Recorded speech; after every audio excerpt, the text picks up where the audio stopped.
Mona Lisa Duarte não desvia o olhar. Ela abre uma pasta de laudos complementares e desliza um documento com o timbre do laboratório forense para o centro da mesa. Mona Lisa, o senhor parece ter uma memória seletiva para a parte política, Cenália. Mas o Dr. Thomas Figueiredo foi muito específico no exame cadavérico do argentino. Traços de sêmen foram encontrados nas cavidades de Alberto Pinedo Ramírez. O legista Thomas confirmou que houve um ato sexual momentos antes da execução. Como o senhor conectou esse fato ao homem do carro preto? Necrotério do DPCF 2020.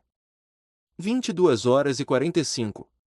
O brilho metálico das mesas de autópsia era a única coisa que parecia limpa naquele ano de peste. Thomas Figueiredo estava exausto, as marcas da máscara vincadas profundamente em seu rosto. Thomas, Cenália, o caso mudou de figura. O Pinedo não foi apenas executado. Ele teve uma relação sexual receptiva pouco antes de morrer. E não foi algo forçado pelo que o tecido indica. Houve um encontro íntimo. O agiota e o assassino, ou alguém que estava com o assassino, compartilharam mais do que apenas segredos de negócios no banco de trás daquele carro. Cenália, Thomas, você conseguiu coletar material genético? Thomas, consegui. Mas aqui está o problema. O sistema de DNA da doutora Luciana Ponciano deu erro de processamento 3 vezes seguidas para essa amostra específica. Alguém inseriu um comando de amostra contaminada no software do laboratório antes mesmo dela terminar a análise. Cenália, eles não queriam apenas apagar o crime, Thomas. Queriam apagar a identidade de quem esteve com o argentino. Em plena pandemia, um encontro sexual desses era o maior risco biológico e político que alguém poderia correr. Gabinete da Corregedoria 2026. Cenália, aquele detalhe do Thomas, corregedora, foi o que me fez entender a natureza do homem do carro preto. Não era apenas uma relação de corrupção. Era uma relação de chantagem e afeto distorcido. Pinedo Ramírez tinha o poder de destruir a carreira daquela autoridade não só pelas notas fiscais, mas pela exposição da sua vida privada em uma sociedade conservadora como a de Brotóvia. Mona Lisa, e o senhor está sugerindo que o sêmen pertencia ao tal sócio do serrote? Cenália, eu não estou sugerindo. Eu estou afirmando que o assassino usou o sexo como uma forma de baixar a guarda da vítima. Pinedo achou que estava em um encontro clandestino, acabou com um cano de espingarda encostado no peito assim que se vestiu. Mona Lisa, e onde está esse perfil de DNA agora? Já que a doutora Luciana teve o sistema travado. Cenália, Thomas era jovem, mas aprendeu com o Dr. Paludo a nunca confiar em softwares que podem ser hackeados. Ele fez uma coleta manual em lâmina e... Bem, digamos que essa lâmina viajou dentro de uma caixa de medicamentos descartados até o beco do Chaparral. Mona Lisa, o senhor usou sua própria mãe para esconder evidências biológicas de um crime de Estado. Cenália, eu usei o único lugar onde o carro preto não tinha jurisdição. Mona Lisa, o senhor examinou as mãos da Olivia sujas de pólvora, correto? Mona Lisa Duarte dispara a pergunta com a precisão de um carrasco. O peso do que ela acaba de sugerir muda completamente a dinâmica da sala. Se a viúva de 15 anos tinha pólvora nas mãos, a teoria do homem do carro preto como executor direto começa a ruir ou a se tornar muito mais complexa. Cenália, mantendo a calma, embora o olhar denuncie a gravidade da lembrança, eu examinei. E foi ali, corregedora, que eu percebi que a tragédia daquela noite no Parque Central tinha 3 atos e não apenas 2. Recepção do DPCF 2020. 15 horas. Cenália ainda estava sentado ao lado de Olivia Guedes. O sol da tarde batia nos vidros da recepção, revelando partículas de poeira suspensas no ar carregado de desinfetante. Ele pediu que ela retirasse as luvas de lã que usava, apesar do calor. Cenália, Olivia, deixe-me ver suas mãos. Ela hesitou, mas estendeu as palmas. As mãos eram pequenas, mas as pontas dos dedos e a região entre o polegar e o indicador, o triângulo de recuo, estavam impregnadas com uma fuligem acinzentada característica de deflagração de pólvora. Cenária, você disparou uma arma hoje, Olivia. E não foi uma pistolinha qualquer. Foi algo com um recuo pesado. Olivia, baixando a cabeça, a voz trêmula pela primeira vez, o serrote, ele sabia que iam vir. Quando o carro preto parou no parque, ele me deu a espingarda e disse: se eu não voltar para o banco em 5 minutos, você atira em quem sair do carro.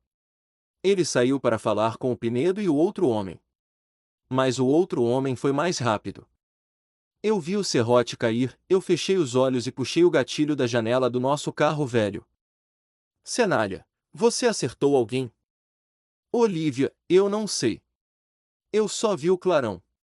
O homem do carro preto entrou rápido no banco de trás e eles arrancaram. Eu corri para o serrote, mas ele já estava com o peito aberto. O Pinedo também.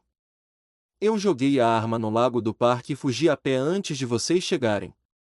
Gabinete da Corregedoria. Mona Lisa, então a sua testemunha protegida era, na verdade, a terceira atiradora.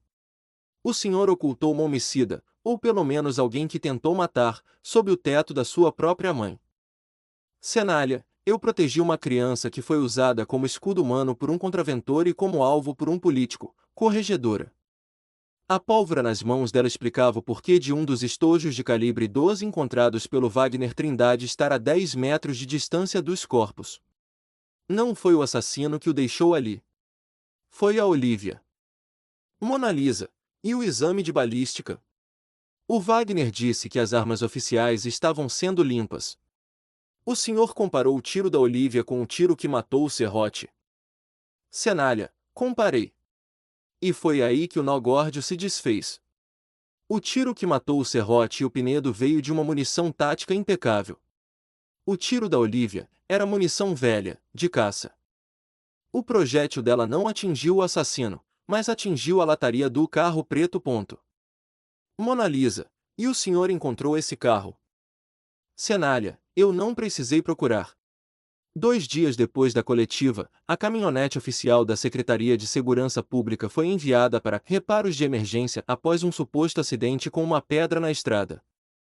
Mas o buraco na porta traseira não era de pedra, corregedora.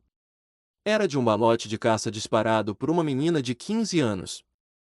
Mona Lisa, o senhor tem fotos desse veículo antes do concerto? Cenália, eu não.